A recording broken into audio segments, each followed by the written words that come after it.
எல்லாருக்கும் வணக்கம். நான் உங்கள் கைராசி மாடர்ன் பாட்டி. இன்னைக்கு சஷ்டி விரதத்தோட 7வது நாள். நான் இது வரைக்கும் சஷ்டி விரதம் இருந்ததே இல்லை. இன்னைக்கு தான் முதல் தடவையாக சஷ்டி விரதம் இருக்கிறேன். 7 நாளும் முழுசாக இருக்க முடியாதவங்க இன்னைக்கு கடைசி நாள் விரதத்தை இருக்கலான்னு சொன்னாங்க எல்லாரும். அதனால இன்னைக்கு விரதம் இருக்கிறேன். நான் சஷ்டி விரதம் இருக்கிற எல்லாருக்கும் என்னுடைய வாழ்த்துக்கள். முருகனுடைய அருள் எல்லாருக்கும் கிடைக்கட்டும்.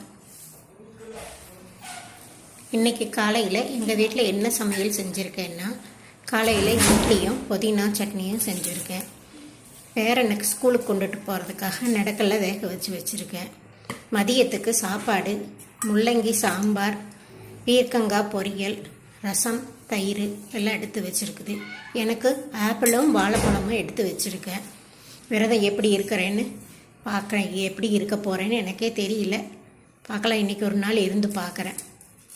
Okay, thank you.